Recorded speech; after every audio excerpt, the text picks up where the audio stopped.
Good morning बच्चों। बेटा हमारा जो अब नेक्स्ट चैप्टर है थर्ड यूनिट का वह forces on charge particle in electric and magnetic field. ठीक है, तो पहला टॉपिक है बेटा हमारे पास इसमें इस चैप्टर में ये force on charge particle in electric and magnetic in electric field या motion of charge particle in electric field. जब उसके ऊपर फोर्स लगेगी उस फोर्स के कारण उस चार्ज पार्टिकल का मोशन कैसा होगा इन इलेक्ट्रिक फील्ड। फिर इसके बाद मैग्नेटिक फील्ड करेंगे, फिर दोनों को कंबाइंड इफेक्ट देखेंगे। तो के टॉपिक है बेटा force on charge particle in uniform electric field. तो बेटा हमने एक्सपोज कर लिया एक चार्ज पार्टिकल एट ओ। ठीक है, it is moving with velocity v along O X की तरफ को ये कांस्टेंट वेलोसिटी से मूव कर रहे हैं v से। ठीक है, अगर बेटा यहाँ पर कोई इलेक्ट्रिक फील्ड नहीं है, अभी सपोज करो यहाँ पर कोई इलेक्ट्रिक फील्ड नहीं है तो चार्ज पार्टिकल के ऊपर कोई भी फोर्स नहीं है, तो जिस तरफ ऑब्जेक्ट मूव करे उसी तरफ को मूव करता जाएगा। एक स्ट्रेट लाइन में मूव करे और कहाँ पर स्ट्राइक कर जाएगा बेटा, ये जो स्क्रीन है PQ स्क्रीन है, इस स्क्रीन के ऊपर स्ट्राइक करेगा एट पॉइंट ए, बिल्कुल straight line along x axis. ठीक है, मान लो जो ये इसकी वेलोसिटी अलोंग एक्स एक्सिस है। पता लगे बेटा हमने यहाँ पर क्या कंसीडर किया है, suppose A particle charge particle of mass, मान लो चार्ज पार्टिकल का मास m है और चार्ज कितना प्लस q। ठीक है, is moving with velocity v along ox and in the absence of electric field, अगर यहाँ पर कोई इलेक्ट्रिक फील्ड नहीं होती, and this charge particle moves in straight line and meets the screen PQ at a। Clear हो गया। अब मान लो बेटा चार्ज पार्टिकल सब्जेक्ट किया इन यूनिफॉर्म इलेक्ट्रिक फील्ड, मतलब इसके ऊपर इलेक्ट्रिक फील्ड अप्लाई की यहाँ पर। मान लो कैपेसिटर की दो प्लेट है, ये पॉजिटिव नेगेटिव, इसके बीच में यूनिफॉर्म इलेक्ट्रिक फील्ड, और कौन सी इलेक्ट्रिक फील्ड में प्लेस किया इसको, यूनिफॉर्म इलेक्ट्रिक फील्ड। ठीक है, let this charge particle be subjected to uniform electric field, यानी electric field is along OY, मतलब एक्स के ऊपर क्या परपेंडिकुलर पॉजिटिव टू नेगेटिव इस डायरेक्शन में अलोंग OY। इलेक्ट्रिक फील्ड जो है अलोंग OY, y की डायरेक्शन में, मतलब एक्स के ऊपर परपेंडिकुलर। देन फोर्स, अब इस इलेक्ट्रिक फील्ड के कारण चार्ज के ऊपर क्या लगेगी बेटा, force. And force on charge particle in electric field, हमने पढ़ा कि बेटा जो इलेक्ट्रिक फील्ड होता है फोर्स पर चार्ज, तो फोर्स कितना लगेगा बेटा चार्ज के ऊपर, Q इंटू ई, या ई हमें पता है 1 यूनिट चार्ज के ऊपर फोर्स होती है, तो Q चार्ज के ऊपर कितनी फोर्स लगी, Q इंटू ई। और ये फोर्स कितनी किस डायरेक्शन में लगेगी बेटा, जिस तरफ वो ई की डायरेक्शन है उसी तरफ को फोर्स पॉजिटिव चार्ज के ऊपर फोर्स लगेगी। ठीक है, तो कहाँ लगेगी, इट एक्ट्स अलोंग द ई, और इलेक्ट्रिक फील्ड किस डायरेक्शन बेटा, अलोंग वाई एक्सिस, तो इस चार्ज के ऊपर की ओर फोर्स लगेगी बेटा परपेंडिकुलर डायरेक्शन में से। और हमें पता है बेटा जब फोर्स परपेंडिकुलर लगती है और v का इधर, तो it will not change the magnitude of v। ठीक है, जब हम ऑब्जेक्ट को जिस तरफ ऑब्जेक्ट मूव कर रहे हैं उस डायरेक्शन में धक्का देते हैं तो उसकी वेलोसिटी बढ़ती है, अगर उसके अपोजिट डायरेक्शन में धक्का देते हैं बेटा फोर्स लगाते हैं तो वेलोसिटी घटती है। ठीक है, लेकिन जब परपेंडिकुलरली लगाते हैं ना ही वेलोसिटी का मैग्नीट्यूड बढ़ेगा ना ही घटेगा, लेकिन क्या होगा, डायरेक्शन चेंज होगी। लेकिन मैग्नीट्यूड बेटा जो v की जो मैग्नीट्यूड है वो इस डायरेक्शन में वो कांस्टेंट रहेगा। अगर ये 20 मीटर पर सेकंड स्पीड से जा रहा है तो वो ही रहेगा, एक सेकंड में 20 मीटर ही ट्रेवल करेगा अलोंग दिस डायरेक्शंस। ठीक है, अब बेटा इलेक्ट्रिक फील्ड हमें पता लग गया। And acceleration on the particle, वही charge particle, acceleration on the of the charge particle along OY is acceleration को द फोर्स अपॉन मास।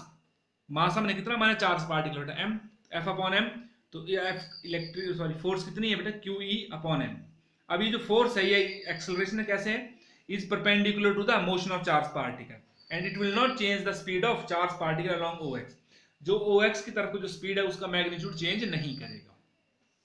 जब मैग्नीट्यूड चेंज नहीं करेगा बेटा, तो अब मान लो ये जो इलेक्ट्रिक फील्ड है कितने रीजन में है, यहाँ पर कितने डिस्टेंस, यहाँ से जब ट्रेवल करे डिस्टेंस कितने डिस्टेंस तक कवर होगी, x डिस्टेंस तक है। ठीक है, इफ x क्या है, length of the region of electric field, मतलब जो जिस रीजन में इलेक्ट्रिक फील्ड है उसकी लेंथ यहाँ से यहाँ तक कितनी, x मान ली। ठीक, अब चार्ज पार्टिकल वेलोसिटी इतनी है, डिस्टेंस x है, तो what is the time taken by the charge particle to cross this field.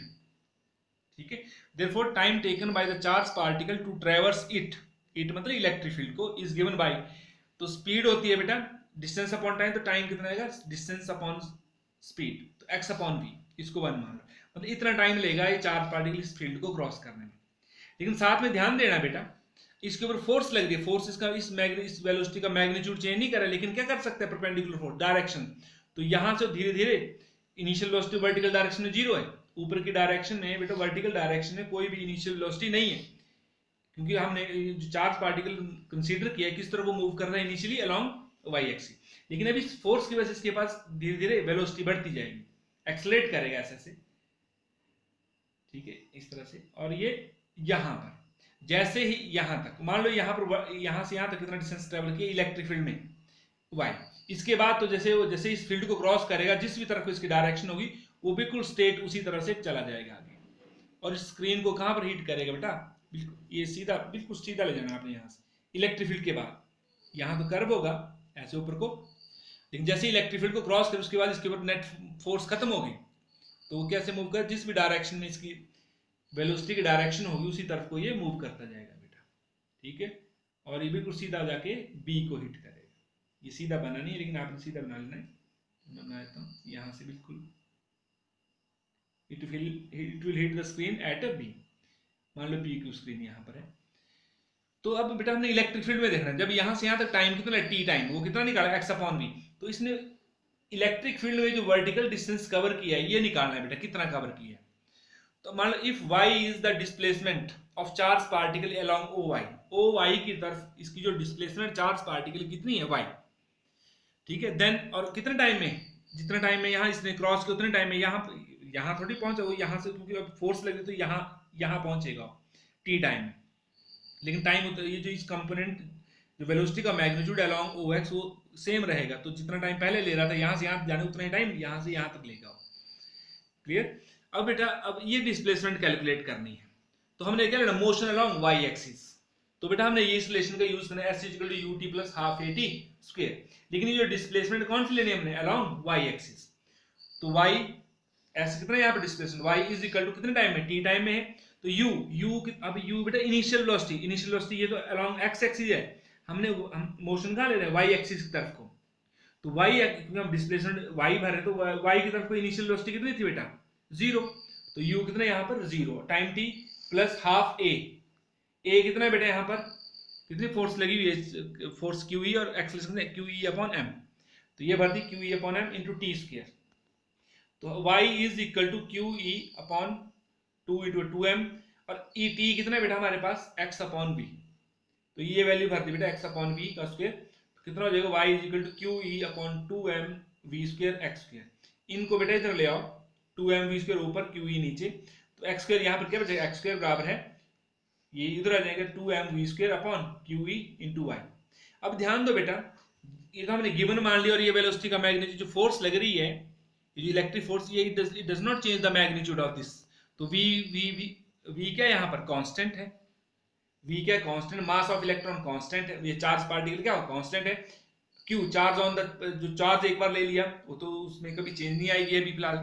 तो q क्या है कांस्टेंट है। e इलेक्ट्रिक फील्ड हमने यहाँ पर क्या मानी बेटा, यूनिफॉर्म। तो और 2 कॉन्स्ट, तो ये चीज क्या है बेटा, कांस्टेंट है। तो मतलब x square equal to ky, because 2m v square upon QE क्या है, कांस्टेंट है। और ये जो ये इक्वेशन है बेटा, ये कैसी है, पैराबोला की इक्वेशन है, and this is the equation of parabola. Hence path followed by the charge particle in electric field कैसा आएगा बेटा, पैराबोलिक। कैसा पाथ को फॉलो करेगा, पैराबोलिक पाथ को, O टू B यहां तक। अच्छा B, तो इसको मैंने इस पॉइंट को C मान लो, ठीक है, O टू C तक कैसे करेगा, या इस ऊपर उसको इसको B मान लो, इसको C मान लो। B से बाद तो कैसे स्ट्रेट लाइन में मूव करेगा, जिस भी तरफ इसकी यहाँ पर डायरेक्शन। O टू B कैसे मूव करेगा बेटा, ये पैराबोलिक, ऐसे ये स्ट्रेट लाइन और ये पैराबोलिक पाथ होगी, यहाँ से धीरे धीरे धीरे बढ़ता जाएगा और यहाँ पर पहुंचेगा। क्लियर। इसके बाद बिल्कुल सीधा मूव कर जाएगा। तो ये था बेटा motion of charge particle in uniform electric field. अब बेटा कुछ पॉइंट्स आपने ध्यान रखने हैं। अगर कोई चार्ज पार्टिकल रेस्ट में है या moving in the direction of electric field, या रेस्ट में है या किस तरह को मूव कर रहा है, in the direction of electric field, जो फोर्स लगती है QE वो किस तरफ लगती है बेटा, in the direction of electric field.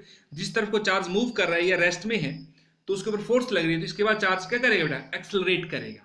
ये रेस्ट में हो तो 0 से उसकी वेलोसिटी बढ़ती जाएगी, अगर वो ऑलरेडी किसी न किसी वेलोसिटी से मूव कर रहा है तब भी उसकी वेलोसिटी क्या करेगी बेटा, इंक्रीज करेगी। क्योंकि जिस तरफ वो चार्ज मूव करे उसी तरफ को पीछे से धक्का लग रहा है, ठीक है, उसके ऊपर फोर्स लग रही है, तो उसका वेलोसिटी क्या करेगी बेटा, इंक्रीज करेगी। तो मतलब जो मोशन होगा एक्सेलरेटेड मोशन, मतलब जो एक्सेलरेट करेगी उसकी वेलोसिटी, मतलब पॉजिटिव एक्सेलरेशन होगी। मतलब वेलोसिटी इंक्रीज करे तो एक्सेलरेशन कौन सी, पॉजिटिव एक्सेलरेशन। और वेलोसिटी जो है, और ऑब्जेक्ट कैसे मूव करेगा बेटा, एक सीधा मूव करता जाएगा, लेकिन वेलोसिटी उसकी क्या होती है, बढ़ती जाएगी, मैग्नीट्यूड उसका। लेकिन अगर कोई ऑब्जेक्ट बेटा इसके अपोजिट डायरेक्शन में मूव कर रहा है, ऐसे इधर को, जैसे ये चार्ज पार्टिकल को इधर को मूव कर रहा है, लेकिन इलेक्ट्रिक फील्ड कहाँ है बेटा, इसके इधर को, तो इस पॉजिटिव चार्ज के ऊपर फोर्स कहाँ लगेगा बेटा, अपोजिट। जिस तरह को चार्ज मूव कर रहा है उस तरह उसके अपोजिट डायरेक्शन में फोर्स लगेगी, मतलब पॉजिटिव चार्ज के ऊपर तो किस तरह को फोर्स लगती है बेटा, in the direction of electric field. लेकिन अपने मोशन के क्या लगेगी, अपोजिट, तो इसका मोशन क्या होगा बेटा, रिटार्ड होगा, उसका मोशन धीरे, उसकी वेलोसिटी धीरे धीरे घटती जाएगी। तो जब इलेक्ट्रिक फील्ड जो है चार्ज के अपोजिट डायरेक्शन में है, पॉजिटिव चार्ज के मोशन के अपोजिट डायरेक्शन, तो उसका जो वेलोसिटी है वो घटती जाएगी, मतलब उसका उसका जो मोशन है वो रिटार्ड होगा। लेकिन कैसे मूव करेगा बेटा, स्ट्रेट लाइन में मूव करेगा, दोनों ही केसेज में, चाहे object in the direction of velocity move, electric field move कर रहा हो, चाहे उसके अपोजिट मूव कर रहा हो। एक में जब in the direction of electric field move कर रहा है तो उसकी जो वेलोसिटी है बढ़ती जाएगी, लेकिन कैसे मूव करेगा, स्ट्रेट लाइन में। जब अपोजिट डायरेक्शन में तो उसका वेलोसिटी घटती जाएगी, लेकिन मूव कैसे करेगा, स्ट्रेट लाइन में। लेकिन बेटा अगर चार्ज पार्टिकल, जैसे हमने अभी पढ़ा, चार्ज पार्टिकल मान लो कैसे मूव कर रहा था, इधर अलोंग वाई एक्सिस, लेकिन फोर्स कहाँ लगी बेटा, sorry along x axis velocity से मूव कर रहा है, लेकिन फोर्स कहाँ लगी बेटा, इसके ऊपर इस डायरेक्शन में फोर्स लगी, QE। ये जो फोर्स लगी इसकी वजह से इसकी क्या होगा, कैसे पाथ को फॉलो कर रहा है बेटा, पैराबोलिक पाथ को फॉलो कर रहा है। तो पता लगे कब पैराबोलिक पाथ को फॉलो करेगा charge particle, if force acting perpendicular to the motion of charge particle. जिस तरह ऑब्जेक्ट पहले मूव कर रहा है उसके परपेंडिकुलर डायरेक्शन अगर फोर्स लगती है, इलेक्ट्रिक फोर्स, तो पैराबोलिक पाथ को फॉलो करेगा। लेकिन अगर उसी की डायरेक्शन में लगती है तो उस स्ट्रेट लाइन में मूव करेगा। और हाँ, जिस तरह कोई पॉजिटिव चार्ज मूव करे उसी तरह कोई इलेक्ट्रिक फील्ड मूव करेगी, सॉरी इलेक्ट्रिक फील्ड की डायरेक्शन है तो उसकी वेलोसिटी बढ़ती जाएगी। अगर जिस तरह को चार्ज पार्टिकल मूव करे उसके अपोजिट डायरेक्शन में इलेक्ट्रिक फील्ड अप्लाई की तो चार्ज पार्टिकल की जो वेलोसिटी है वो क्या होती जाएगी बेटा, घटती जाएगी, मतलब उसका मोशन रिटार्ड होगा। तो ये था बेटा, this is all about motion of charge particle in uniform electric field. फिर बेटा नेक्स्ट वीडियो में भेजूंगा मैं motion of charge particle in uniform magnetic field. Okay बेटा, थैंक यू।